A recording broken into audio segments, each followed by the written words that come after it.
He did not have the dictatorial charisma of Adolf Hitler, nor the medical expertise of the sadistic Joseph Mengele. His role in the Nazi massacres was much more discreet, but just as deadly. His job was to ensure the death of thousands of innocents. It was his signature that ordered the transfer of thousands of prisoners from the ghettos to the extermination camps, mainly Auschwitz. He was responsible for making sure that every Jewish community was tracked down, classified, and stripped of its belongings, only to be cruelly exterminated in the end. His name appears in the margins of the documents that sealed the fate of millions. He was the logistical mind of the Holocaust, the administrator of hell. Otto Adolf Eichmann. The story of Eichmann is intertwined with the rise of the National Socialist Party from his youth onward. Although the future ideologue of the Holocaust was born in Germany, his family moved to Austria for work-related reasons. There, on the advice of the local SS leader, Ernst Kaltenbrunner, the young Eichmann joined the Austrian branch of the Nazi Party in 1932 at the age of 26, with membership number 889,895. His membership in the SS was confirmed a few months later, and he was given the responsibility of protecting the party headquarters in Linz within the SS Standarte 37 Regiment. However, when the Nazi Party took power in Germany in January 1933, job cuts in Austria left Eichmann unemployed. At 27, he had no choice but to return to his homeland and fully involve himself in the machinery of National Socialism. His goal was not to become a frontline soldier or a political leader, but to be an efficient cog, stamping the right seals on the right documents to ensure the expansion of Nazism. Before long, history found an infamous place for him to develop his bureaucratic spirit.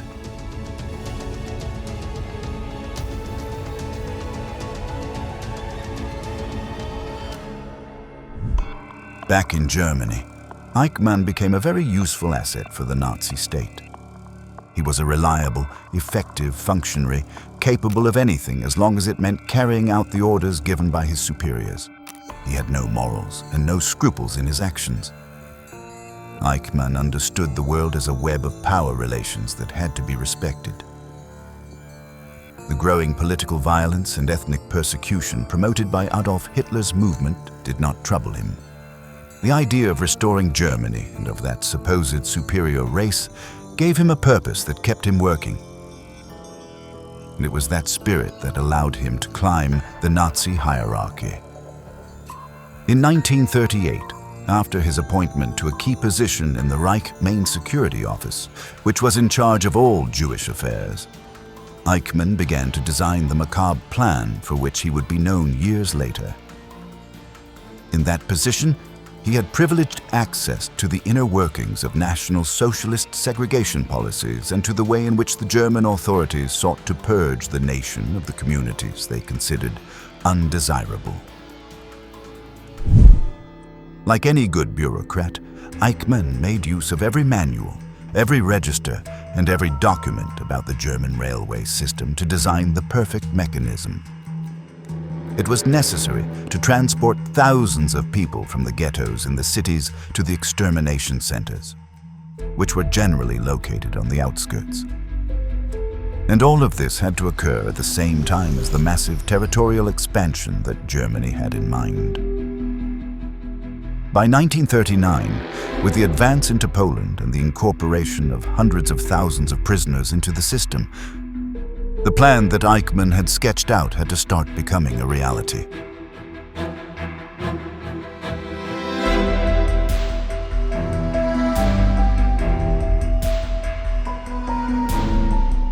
Under his direction, the first ghettos and transit camps were set up, especially in Vienna, Prague, and Poland. Initially, the Nisko plan aimed to relocate 600,000 Jews to Soviet territory. Later, in 1940, Eichmann proposed the Madagascar plan to deport prisoners en masse to Africa. But it soon became clear that there was no way to contain that human torrent. It would have to be annihilated. The missing piece of that puzzle arrived in July 1941, when Hermann Göring instructed Reinhard Heydrich, Eichmann's superior, to present a global plan to reach the infamous final solution. It envisioned a Germany without Jews and without any of the communities considered undesirable. And the man in charge of implementing that plan was Eichmann, who meticulously organized all the institutions that would be necessary to carry out the genocide, from the confiscation of property and territory to the transfer of families to transit camps so that they could later be shipped by rail to the extermination centers.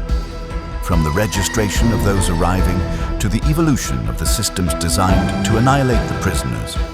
All of it was orchestrated by Eichmann, with his signature at the bottom of some of the documents that set those war crimes in motion. The extent of this man's supervisory role was such that on the 20th of January 1942, during the Wannsee Conference, he was the one who drafted the official minutes that formalized the Reich's new objective: the genocide of up to 11 million European Jews by every means possible. From Eichmann's office, the transfer of more than 2.3 million Jews was organized, and the deportation of another 400,000 Germans of persecuted ethnic origins was officially processed. He may not have built the gas chambers with his own hands, but he was the one who kept them constantly filled with innocent souls. His weapon was not a rifle, it was a timetable and a roadmap. His crime was to follow it to the letter. I had nothing to do with killing Jews. I've never killed a Jew. I've never ordered anyone to kill a Jew. Maybe that is what gives me a certain peace of mind. I might be guilty because I helped with evacuation. Between 1943 and 1945, the system designed by Eichmann worked with chilling efficiency. The trains arrived at the station on time, picking up thousands of prisoners who were transported to their doom. As the operational hand of the final solution, he oversaw some of the most terrifying innovations in the ghettos and extermination camps. In fact, he was so committed to his role in that blood-soaked machine that he personally took it upon himself to visit the sites, supervising operations to make sure everything was running according to plan. Every week, Eichmann held operational meetings with the military heads of each camp, taking note of the numbers achieved and suggesting adjustments to improve productivity. Documents, statistics, performance awards, and countless letters exchanged between officers and Eichmann show that he was no mere employee. He was not just a man following orders. He was an active, satisfied participant in the genocide he was inflicting on the Jewish community. However, in 1945, the ambitious plan of Adolf Hitler and his cabinet began to collapse as they lost territory in France and on the Soviet front. For many party members, it became clear that the dream of an Aryan Germany, free of undesirable communities, was evaporating. It was only a matter of time before the Second World War ended with yet another German defeat, and men like Eichmann knew that trials for the horrific crimes they had committed awaited them. There were not many options. They could flee, disappear, or face a possible death sentence. And so came the 30th of April 1945, the day Adolf Hitler blew his brains out in his bunker. From that moment on, his inner circle tried to flee or seek truces with the Allies. But it was already too late. After Germany's defeat in 1945, Eichmann was captured by US forces and, as a high-ranking member of the National Socialist apparatus, was sent to a camp in Cham. However, the initial detention process was far too chaotic, and a meticulous office clerk like Eichmann found the ideal situation to slip through the cracks of the system. The criminal took advantage of the generalized confusion to arrange a new deportation, but this time, not a mass one, but his own personal disappearance. First, he hid in a small village in Lower Saxony under the name Otto Henninger. His following years were shrouded in fear and paranoia. Eichmann knew that the authorities were after him, and every testimony during the Nuremberg trials indicated that key figures of the Holocaust were still missing. Men like Rudolf Höss cited Eichmann as a creative mind who made the effective slaughter of millions possible. But the most chilling statement was made by Dieter Wisliszeny, an SS officer who had served under Eichmann. Feeling the weight of international justice on his heels, the ideologue of the Holocaust decided he had to flee Europe if he wanted to stay alive. So in 1950, he took the money he had saved, contacted some of his old comrades who were still on the run, and adopted the identity of Ricardo Clement. Thanks to a network of collaborators operating on several continents, as well as sympathizers and members of the Catholic Church, Clement traveled to Genoa as preparation for his real destination. That same year, he boarded a ship and sailed to Buenos Aires. There, among tangos and a growing chain-smoking habit, Eichmann tried to build a new life far from Israel's intelligence services. Eichmann chose Argentina for a variety of reasons, all coordinated through the international cooperation network of former Gestapo members and foreign fascists who sympathized with the Reich from afar. A key factor was Argentina's immigration policy, which was extremely lax and had a geopolitical interest in welcoming former German military personnel regardless of their past. Another factor was that several former colleagues were already in Argentina and assured him that they had been able to settle there in peace and that no one had asked them any questions when they entered South America. Eichmann thought that thousands of kilometers away from Europe, the victims and survivors of his crimes would forget about him, his actions, and the punishment he deserved for being a monstrous agent of the Holocaust. But he was very wrong. On his trail were 8 special agents of the young state of Israel. It all began in 1953, when Nazi hunter Simon Wiesenthal received a terrifying tip. Someone in Buenos Aires claimed that Eichmann was living there, based on a suspicion raised by Lothar Hermann, a blind German immigrant and concentration camp survivor. Hermann sent letters to the German prosecutor's office and US agencies, but no one acted, except Israel.